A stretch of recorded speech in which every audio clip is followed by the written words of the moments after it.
요즘 가장 큰 이슈 가운데 하나가요. 금리 상승입니다. 제가 이렇게 좋은 말 했다가 갑자기 마음이 어려워지죠. 사람들이 대출을 받아서 집을 사기도 하고 또 삶의 어려움 때문에 대출을 받기도 하죠. 저도 뭐 대출이 있어요, 사실. 보증금? 지금 살고 있는 집. 그런데 빚이 없어지면 좋겠지만 쉽지 않습니다. 자본주의에 살면서 빚을 지지 않는 사람은 찾아보기 쉽지 않죠. 심지어는 빚이 능력이라고 얘기를 하기도 해요. 우리가 신용사회를 살고 있잖아요. 빚을 지면은 더 많은 빚을 질 수 있는, 그러니까 대출을 받을 수 있는 세상이 됐어요. 그래서 신용을 쌓고 또 빚을 내고 또 이자를 잘 갚으면 더 신용이 좋아져서 또 빚이 더 잘 나온다고 해요. 그렇죠. 집뿐만이 아니라 대학에 가기 위해서도 어느 정도 일반 서민들은 빚을 져야 하기도 하죠. 물론 앞으로는 이제 대학을 빚 없이 갈 수 있는 시대가 올 것이다라고 얘기를 하지만 그래도 우리의 삶에는 이 물질적인 부분이 참 어려운 부분이죠. 특별히 어느 순간 이 빚이 우리를 짓누르고 할 때도 있습니다. 예수님 당시에도요. 빚 문제가 굉장히 심각했다고 해요. 예수님 시대 30년 후에 이제 로마와 맞서는 유대 전쟁이 시작됐는데 이때 혁명군이 성전을 장악했대요. 근데 이들이 가장 먼저 한 일이 뭐냐면은 성전 안에 있었던 빚 문서를 불태우는 일이었대요. 그 정도로 일반 사람들 성전에서 빚 문서를 보관할 정도로 이 빚이라는 문제가 굉장히 심각한 일이었었던 거죠. 그런데 오늘 우리가 왜 빚이라는 말씀을 계속 드리냐면은 주님이 인간의 본질적인 문제를 해결해 주시기 위해서 우리에게 이 기도를 가르쳐 주셨기 때문에 말씀을 드렸습니다. 우리가 앞에서 살펴본 내용은요. 육신의 본질적인 문제인 양식의 문제였죠. 먹는 거. 그런데 우리가 다루는 오늘 본문은요. 영혼의 본질적인 문제인 죄의 문제입니다. 근데 참 재밌게도요. 성경이 오늘 마태복음 6장 12절이 자, 같이 한번 읽겠습니다. 다시 한번. 하나, 둘, 셋. 우리에게 죄 지은 자를 사하여 준 것 같이 우리 죄를 사하여 주시옵고. 그런데 이게 영어 성경을 보면은요. Forgive us our debt라고 해요. debt. 그러니까 이게 빚이에요, 빚. 왜 발음이 이상해서 쳐다보시는 분이 계신지 뭐 알아서 들으세요. DBTS 빚. 그러니까 죄를요 빚으로 얘기해요. 누가복음 11장에 보면은 여기서는 빚을 죄로 영어 성경이 표현을 하는데 마태복음에서는요 빚이라고 표현을 해요. 이 빚이 뭘까요? 한마디로 죄의 개념과 우리가 연관지어 생각을 할 수가 있습니다. 당연히 연관지어야 되죠. 누가복음 11장에서는 죄라고 했고 한글 성경 본문에서도 죄라고 했으니까. 그럼 죄가 왜 영어 성경이나 원문에는 빚이라고 되어 있는가? 사실 우리가 빚진 자입니다. 빚진 자. 성경에서는 죄의 개념을요. 관역을 벗어나다라고 의미를 얘기합니다. 어떤 관역일까요? 본래 있어야 될 자리를 벗어난 거예요. 자, 생각해 보세요. 자동차가 잘 굴러다니다가 갑자기 멈추어 버려요. 그럼 우리는 자동차가 제 기능을 하지 못했을 때 그런 표현 많이 쓰잖아요. 자동차를 보내줬다. 폐차시키면서. 죽었다라고 하죠. 시계가 정상적으로 작동하다가 잘 작동하지 않을 때 어떻게 하죠? 죽었다라고 얘기를 해요. 그러니까 하나님이 원래 목적을 두신 자리가 다 있는데 거기서 벗어난 게 바로 죽음, 죄라고 성경은 이야기를 하고 있습니다. 그러면은 하나님이 우리에게 원하시는 목적을 두신 자리가 어디일까요? 바로 하나님과 함께하는 자리입니다. 어디에 있든지 깊음이나 높음이나 어느 곳에 있든지 하나님과 함께하는 게 하나님이 원하시는 자리예요. 목적이에요. 그래서 우리는 늘 우리의 마음과 몸, 우리의 모든 것들을 하나님 앞에서 살아가는 존재가 되어야 되는데 그 자리를 이탈한 거예요, 사람이. 이게 죄예요, 죄. 그래서요, 이 죄가 왜 본질적인 문제가 되는가? 로마서 5장에는 이렇게 말씀을 해요. 한 사람으로 말미암아 죄가 세상에 들어오고 죄로 말미암아 사망이 들어왔다. 그러니까 죄로 말미암아 우리 가운데 죽음이라는 문제가 들어오게 된 거예요. 그런데 성경은 이 죽음을 뭐라고 얘기를 하냐면요, 형벌이라고 얘기를 해요. 데살로니가 후서 1장에 하나님을 모르는 자들과 우리 주 예수의 복음에 복종하지 않는 자들에게 형벌을 내리신대요. 죄를 지은 자들에게 형벌을 내리시는데 이런 자들은 주의 얼굴과 그의 힘의 영광을 떠나 영원한 멸망의 형벌을 받으리로다. 그러니까 하나님의 힘의 영광을 떠났대요. 하나님 앞에 서야 될 자리를 떠난 거예요. 그리고 나서 나타난 결론이 뭐냐? 우리의 종착지가 영원한 멸망의 형벌을 받는데요. 그래서 우리에게 있어서 가장 큰 본질적인 문제입니다. 여러분 생각해 보세요. 나무가 뿌리 뽑히면 어떻게 되죠? 죽어요. 생명을 공급받지 못해서 열매를 맺지 못하고 시들시들해지죠. 결국은 죽습니다. 그리고 벌레들이 꼬이거나 썩기 시작하죠. 아니면 메말라 버리거나. 마찬가지로 우리가 하나님이 원하시는 자리, 하나님의 존전, 하나님과 함께하는 자리를 떠나게 됐을 때 우리의 영혼이 그렇게 시들게 되는 거예요. 그렇게 되면 어떻게 되느냐? 우리의 마음이 썩는 것처럼 이기심으로 물들고 헛된 욕망이 들끓고 우리 혈기가 통되지 않고 유혹에 쉽게 이끌리게 되는 삶을 살아가게 됩니다. 사람이 죄를 짓게 된 거예요. 생각해 보세요. 아담이 선악과를 따먹고 나서 가장 먼저 보인 반응이 뭔지 아세요? 하나님이 아담아 아담아 부르시는데 아담이 피하여 숨어요. 숨는 자가 돼요. 늘 하나님 앞에 하나님과 함께하는 자였었는데 죄를 짓고 나서는 하나님을 피하는 자가 됩니다. 그런데 그게 우리의 모습이었던 거죠. 그래서 주님께서요, 세상 가운데 오셔서 가장 먼저 하신 메시지가 뭔지 아세요? 전하신 메시지가?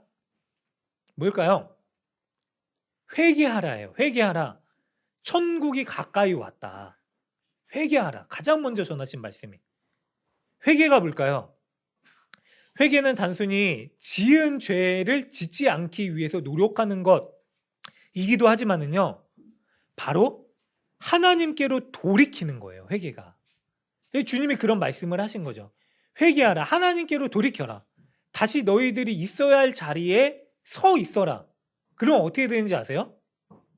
우리가 다시 하나님 앞에 서게 되면은, 하나님과 동행하게 되면은 어떻게 되는가? 우리의 죄가 무엇인지를 비추어지죠. 밝은 빛 앞에 서면은 보이지 않던 그런 얼룩이나 아니면은 뭐 여러 가지 그런 것들 보이잖아요. 더러움들. 근데 그게 하나님 앞에 섰을 때 나타나는 현상이다라고 하는 거죠. 그래서 주님의 말씀처럼 회개하라라고 하신 말씀대로 돌이킨 사람들에게는 어떠한 일이 일어나느냐? 다시금 우리의 몸에 더러움을 입지 않기 위한 노력을 하는 삶을 살게 됩니다. 가끔 그런 질문을 하시는 사람들이 있어요. 이야기를 하는 사람들이 있습니다. 믿기만 하면은 이제 내 마음대로 살아도 죄를 지어도 지옥 갈 일이 없겠네요? 이게 맞는 질문일까요? 아니라는 걸 우리가 알고 있죠. 그래서 잘못된 이단들이 이런 주장을 하잖아요. 한번 믿으면 끝이니까 죄를 지어도 상관없다. 이게 이단들의 교리입니다. 회개한 사람들은요, 더 죄를 짓지 않기 위해서 노력하는 삶을 살아가요. 있잖아요. 회개의 두 종류가 있습니다. 하나는 예수님을 믿지 않던 사람이 이전의 삶과 모든 죄에서 돌이켜 예수님을 믿는 회개. 그러니까 예수님을 믿는 게 회개예요. 예수님께로 돌이키는 게. 두 번째 회개는 뭐냐면은 예수님을 믿기 때문에 죄를 미워하고 끊임없이 죄와 싸우며 더 거룩하게 살기 위한 회개가 필요합니다. 여러분, 이 두 가지가 필요하거든요. 어떠세요? 우리가 예수님 믿는 회개는 가지고 있어요. 그런데 대부분 예수님 믿기 때문에 죄를 미워하고 끊임없이 죄와 싸우고 더 거룩하게 살기 위한 회개는 하지 못하고 살아가요. 예수님 믿었으니까 됐다라고 이야기를 하는 거죠. 그런데 성경이 뭐라고 얘기를 하냐면은 로마서 6장 15절에 우리가 죄를 다시 지을 수 있는가? 아니다. 맘 놓고 죄를 지을 수 없다. 왜냐하면 그런즉 어찌하리요? 우리가 법 아래 있지 아니하고 은혜 아래 있으니 죄를 지으리요? 그럴 수 없다라고 얘기를 합니다. 그럴 수 없다. 이게 주님이 우리에게 말씀하시는 회개입니다. 오늘 우리가 주기도문을 봅니다. 이 주기도문을 통해서요, 우리가 분명히 하나님께로 다시 돌이키는 은혜가 있어야 할 줄로 믿습니다. 우리가 우리에게 잘못한 사람을 용서하여 준 것 같이 우리 죄를 용서해 주소서. 자칫 우리가 이 말씀을 보면은요, 다른 사람을 용서해 주는 게 우리 죄를 용서받는 조건처럼 보여지기도 합니다. 그런데 그게 아니에요. 로마서 아까 읽어드린 말씀처럼 우리가 은혜 아래에 있으니 어찌 죄를 지으리요라고 얘기를 해요. 은혜라고 하는 거죠. 우리가 용서해 주었기 때문에 마땅히 받아내야 될 값이 아니라 하나님의 은혜 때문에 우리가 용서함을 받을 수 있다라고 하는 거예요. 그거를 우리가 마태복음 18장에서 좀 더 자세히 살펴볼 수가 있는데요. 마태복음 18장에 보면은 오늘 우리에게 죄 지은 자를 사하여 준 것 같이 우리 죄를 사하여 주시옵소서라고 하는 모든 문장을 다 만나게 됩니다. 18장에 어떤 내용이 나오냐면 어떤 임금과 종의 얘기가 나와요. 부자 임금인데, 자, 예수님이 주신 비유예요. 천국이 그 종들과 결산하려 하던 어떤 인구가 같다라고 말씀을 하세요. 그리고 결산할 때 10,000달란트 빚진 자가 왔대요. 근데 이 10,000달란트 빚진 자가 빚을 갚을 수가 없으니까 어떻게 하냐면 왕이 뭐 아내와 자녀들 그 밖에 가진 것들을 다 갚아서 팔아서 갚아라 라고 했더니 종이 무릎을 꿇고 참아주세요, 다 갚겠습니다 라고 얘기를 해요. 참아주세요, 다 갚겠습니다. 근데 갚을 수 없는 돈이에요. 10,000달란트가 얼마나 큰 돈이냐면요, 1데나리온이라고 하는 화폐가 있어요. 뒤에 보면은 이 종이 100데나리온 빚진 동료를 용서하잖아요. 10,000달란트 빚진 자를 빚을 탕감받았는데, 근데 100데나리온, 1데나리온이 하루 일당이래요. 100데나리온이면은 쉬는 날 포함해서 한 4달치 임금인 거예요. 1,000만 원 정도 생각하면 쉽지 않은 돈이죠. 이거를 탕감해 주기도 쉽지 않은 돈입니다. 정말 큰 돈이죠. 그런데 10,000달란트를 탕감받았대요. 10,000달란트가 어느 정도냐면 20년 동안 벌어들인 한 푼도 안 쓰고 소득이에요. 그러면은 10,000달란트예요. 1달란트가 20년이면 10,000달란트는 얼마죠? 거기다 만을 곱하는 거예요. 20만 년 동안 갚아야 될 돈을 탕감받은 거예요. 근데 이 종이 뭐라고 얘기를 하냐면 이거를 갚으라고 얘기했었던 이 임금 앞에 내가 다 갚겠습니다라고 얘기를 해요. 근데 사실 말이 안 되는 거죠. 우리가 하나님 앞에 그러는 거예요. 우리가 지은 죄 우리가 다 처리하겠습니다. 다 갚겠습니다 라고 하는 자세로 살아가는 거죠. 우리가 하나님한테 좀 더 헌신하면, 아니면 좀 더 뭔가를 하면은 하나님이 우리가 당당히 하나님 앞에 내가 다 갚겠습니다 라고 말할 수 있는 것처럼 살아가기도 하죠. 근데 그게 아닙니다. 보세요. 이 탕감받은 종이 20만 년 동안 갚아야 될 돈을 탕감받은 종이 돌아가서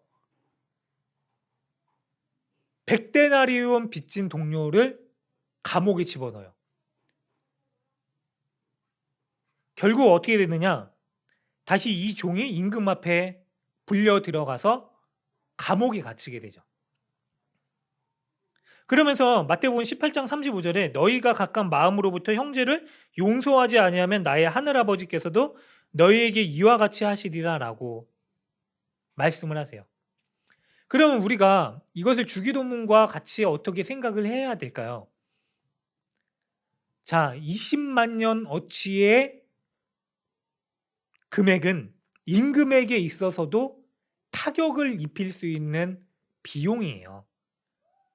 왜냐면은 예수님 당시에 유대인들이 1년에 로마에게 내는 세금이 어느 정도냐면요. 8달란트였대요. 온 이스라엘 백성들이 8달란트에 세금을 냈었던 거예요. 근데 10,000달란트예요. 10,000달란트. 그 어마무시한 금액이죠. 로마의 10년치 예산은 됐을 거 아니에요. 더 이상 됐겠죠. 그런데 그 정도의 돈이 안 들어오면 임금이 타격을 받았을 텐데 이 종을 용서하기 위해서 어떻게 하죠? 그것을 무릅쓰고 탕감해 줍니다. 이게 하나님 아버지께서 우리에게 베풀어 주신 은혜예요. 은혜. 단순히 우리가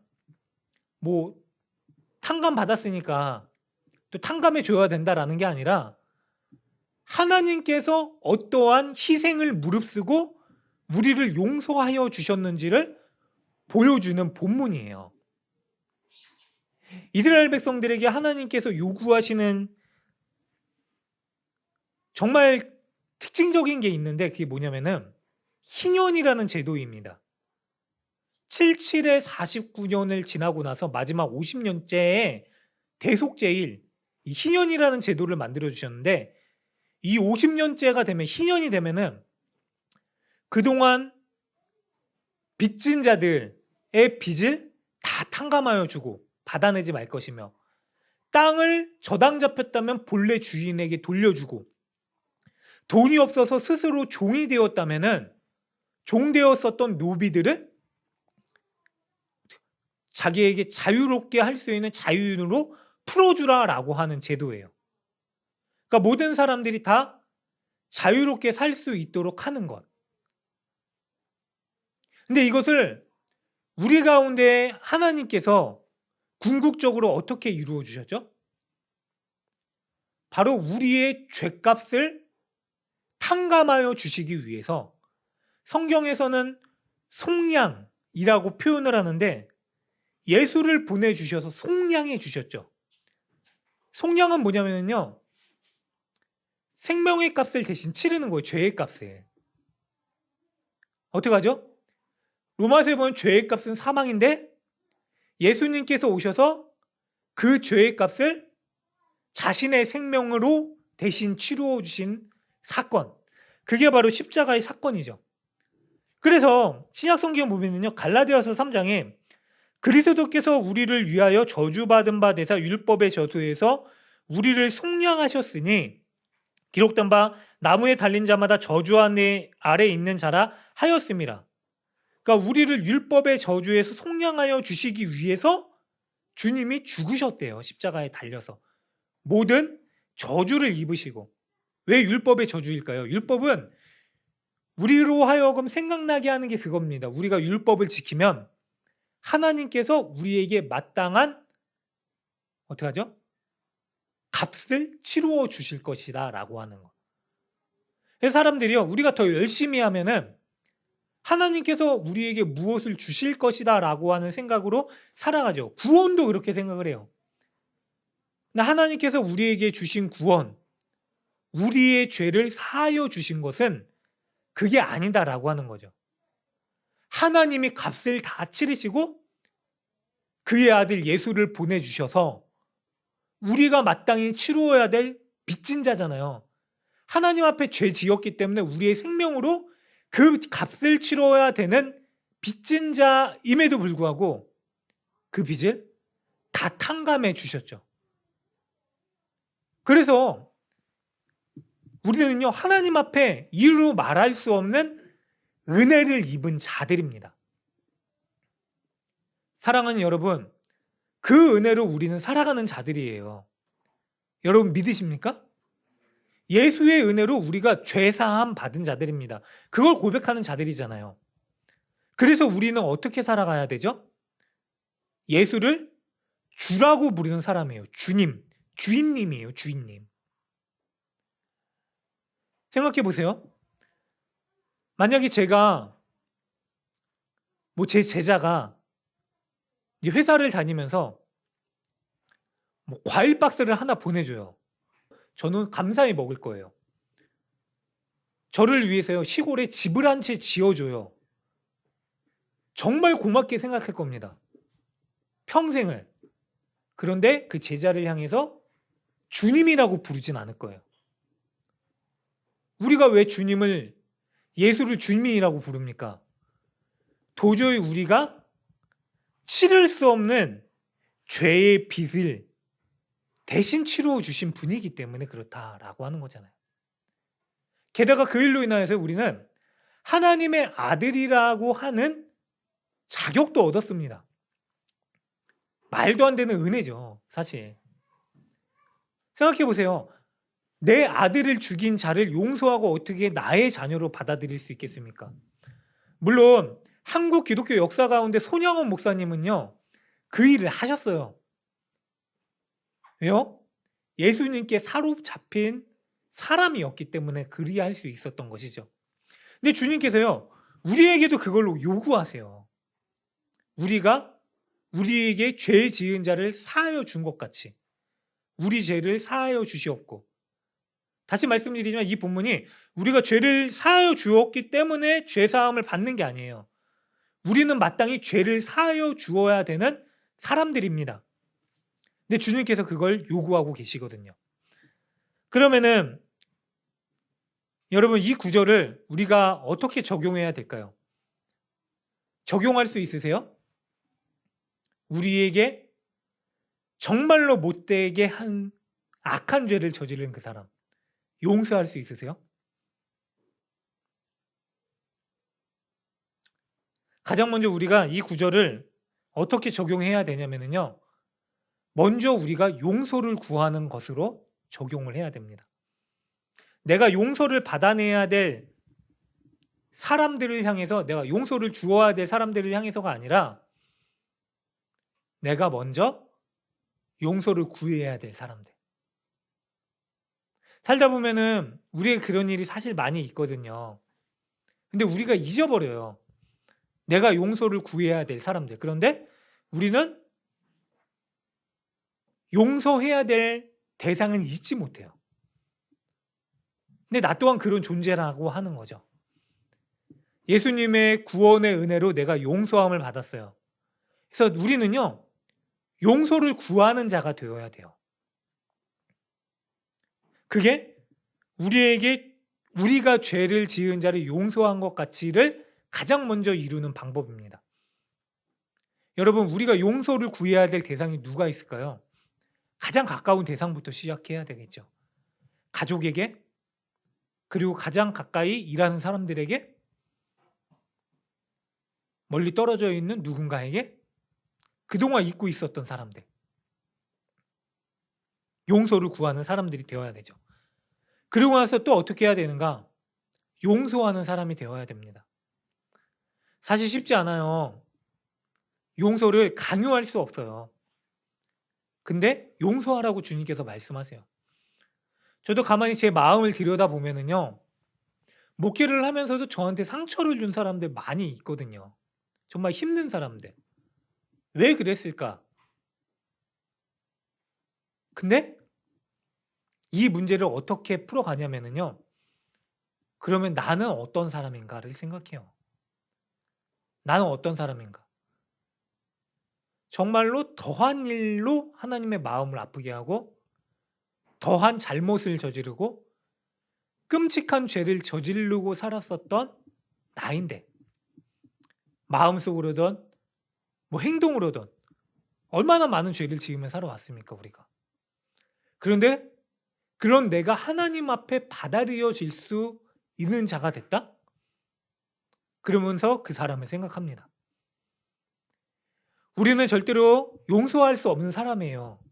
그러나 용서받을 수 없는 자이기도 합니다. 그래서요, 우리가 감히 하나님 앞에 용서받을 수 있는 자가 됐다라는 것을 생각하면은요, 용서할 수 있는 사람이 돼요. 그리고 결국 이것이 우리를 위한 기도이기도 합니다. 우리가 다른 사람을 용서하는 게 우리를 위한 것이기도 해요. 이전에 신방을 할 때 정말로 심적으로 어려운 일을 겪으면은요, 신방을 할 수 없을 때도 있어요. 그런데 미리 약속을 잡아놨기 때문에 그래도 갑니다. 가서 고민되죠. 힘들죠. 과연 내가 뭐라고 위로가 필요한 가정에 위로를 할 수 있을까? 근데 그래도 기도하고 가서요.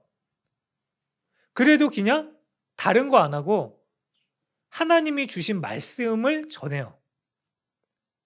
그럼 그 가운데 어떤 일이 일어나면은요.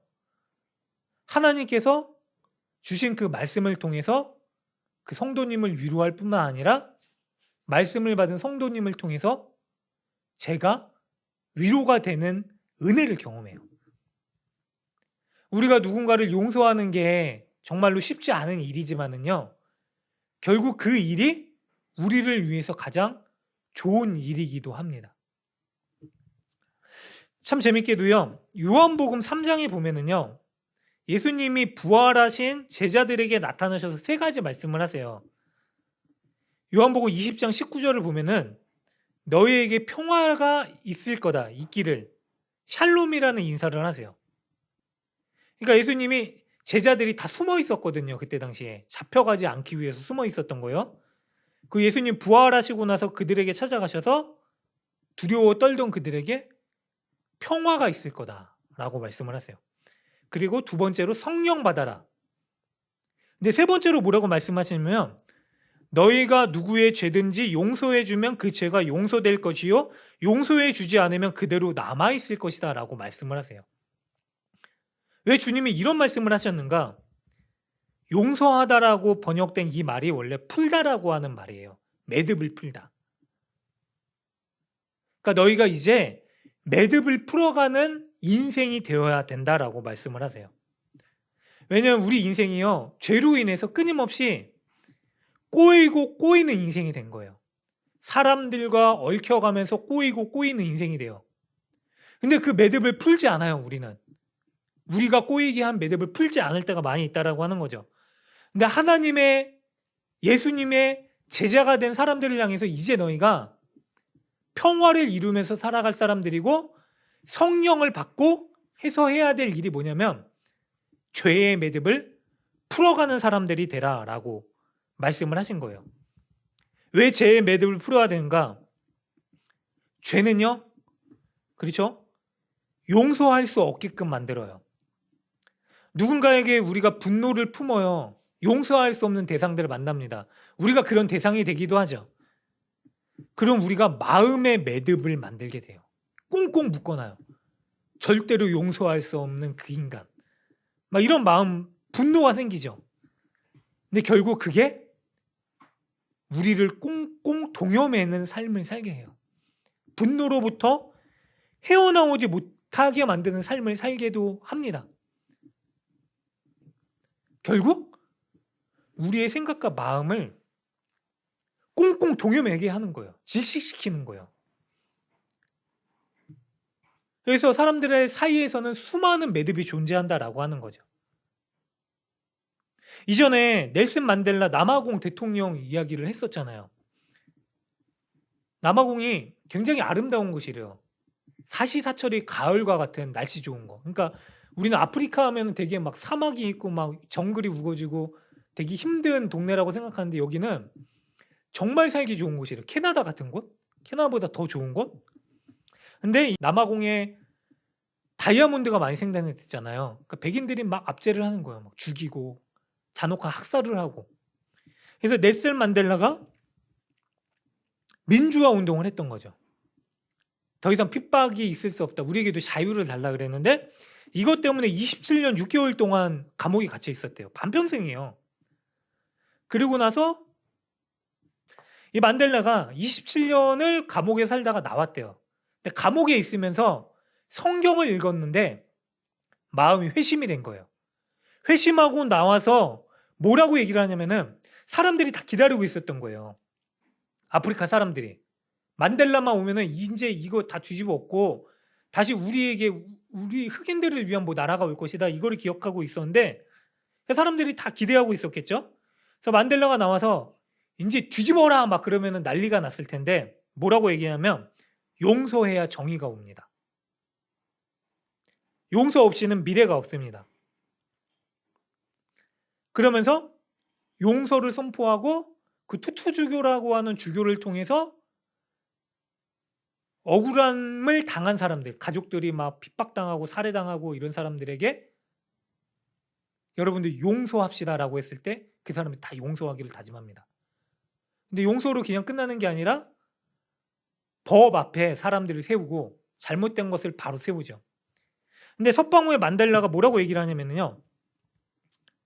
내가 감옥 문을 뒤로 하고 자유를 향해 걸어갈 때에 내가 가지고 있는 내 안의 모든 억울함과 분노와 미움에서 떠나지 않는다면 나는 여전히 감옥 안에 있게 되는 것을 알았습니다라고 얘기를 해요.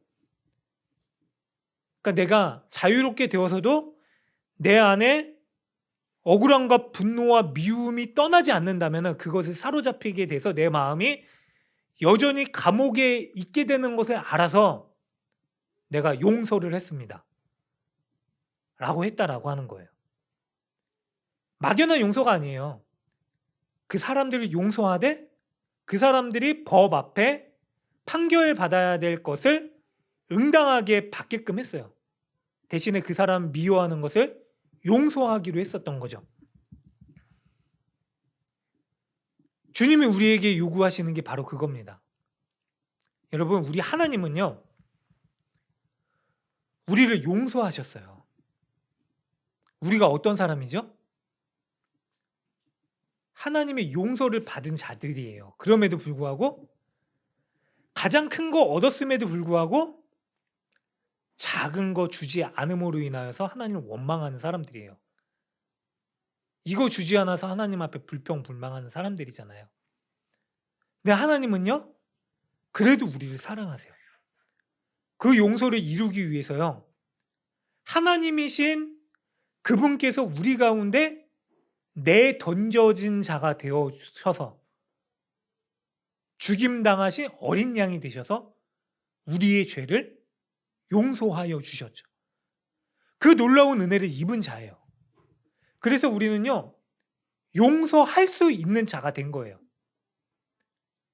용서할 수 없는 자에서요, 용서할 수 있는 자가 된 거예요. 왜요? 하나님이 우리를 용서하신 은혜를 보고 그 은혜를 가졌기 때문에 용서할 수 있는 자가 된 거예요. 우리의 힘으로 하는 게 아니라요, 하나님이 우리에게 주신 은혜의 힘 때문에 그렇게 할 수 있는 자들이 된 거예요. 그래서 주님이요, 우리에게 그것을 요구하십니다. 우리가 우리에게 죄 지은 자를 용서한 것 같이 살아라. 그래서 우리가 이 기도를 드리는 거예요. 주님, 저는 용서할 수 없는 자인데 다시 용서할 수 있는 용서받은 자가 되었음을 보고 용서하는 자로 살아가겠습니다. 그렇게 살 수 있는 사람이 되게 해주세요. 저와 여러분들이요, 쉽지 않아요. 여러분, 아까 뭐 만달란트 빚진 자 얘기했잖아요. 근데 그가 100데나리온 빚진 자 탕감해 주는 게 쉬웠을까요? 어마어마한 돈이에요, 그것도.